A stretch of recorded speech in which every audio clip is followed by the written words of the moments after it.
Sinners. Ryan Coogler's 2025 films reimagines the vampire story as something deeply historical, a reflection on race, exploitation, and survival. Set in 1930s Mississippi, the film uses horror not for shock, but to expose how power feeds on black life, economically, culturally, and spiritually. Coogler's monsters are metaphors. They stand for the same system that once enslaved people and that still drain black communities today, just under different names. The film is set in the Jim Crow South 1932 Mississippi Delta. This was a time when many black families were trapped in sharecropping, working the same land they once labored on in slavery, but now through debt and false contract. According to Purifoy and Simster 2021, this kind of exploitation is part of what they call creative extraction. Systems that thrive by drawing value and creativity from black communities while denying them control or ownership. Kugler brings that story to life. The Delta's soil is rich, but every crop, every song, every dream seems to end up owned by someone else.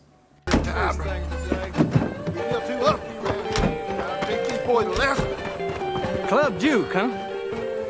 Grand opening, grand closing.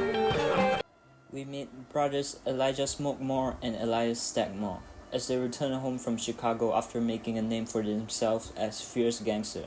They want to build a juke joint, a space that belongs to them, where music and freedom can breathe without permission. They built it with the help of their community. Sammy, the blue guitarist, and Annie, the hoodoo healer who's the cook. When the juke joint opens, Coogler's cameras turns into a celebration. People start dancing, laughing, sweating, and singing. It's not just a party, it's resistance. But even joy is police. The local preacher calls it sinful, My son has felt the call of sin. echoing the way black expression was often condemned under white respectability politics. According to Allen, black spaces are always contested, constantly negotiated under the pressures of racial surveillance. That's what Coogler captures here. Freedom that's always conditional, always watched. The juke joint feels alive, but it's fragile, a bright flame in the dark room. We heal our people, and we be free.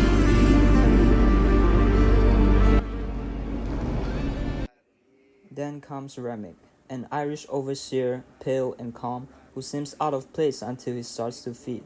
When he enters the juke joint, the light changes. The warm orange glow turns to cold blue. In that instance, Coogler shows us what's coming, a system that would drain the life from the space. Robin clean, big poor Robin clean. Remick's Irish identity is not random. Historically, Irish immigrants were once considered racially inferior, poor, despised, not fully white.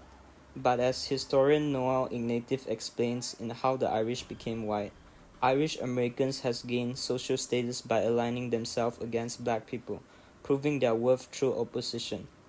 Neil Irvin Painter also traces how whiteness itself has always been flexible, expanding to include groups once excluded, as long as it supports its racial hierarchy.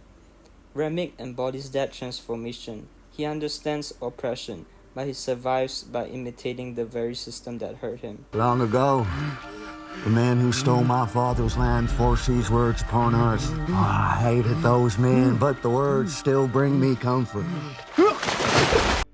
Now, according to Richard Dyer, whiteness maintains its dominance by appearing neutral.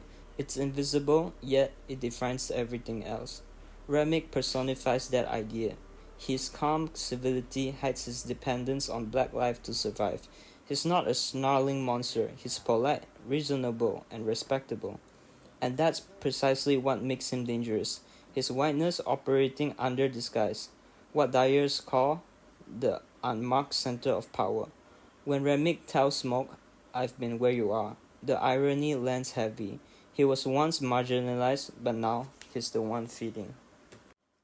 It's a chilling reflection of how systems of power reproduce themselves by turning the formerly oppressed into new enforcers. Then there's Mary, the first person Remick turns.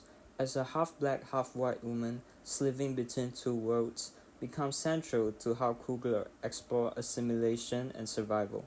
She represents the struggle to survive between racial lines.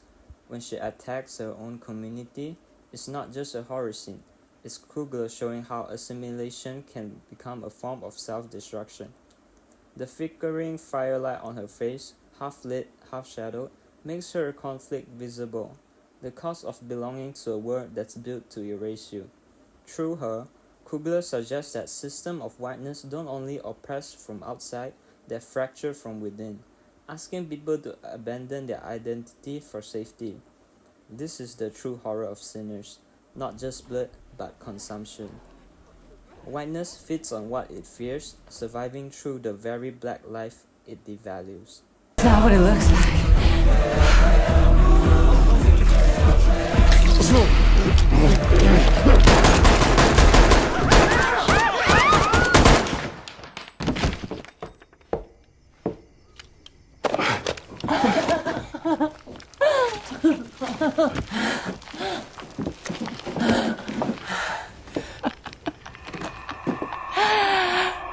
We're gonna kill every last one of you.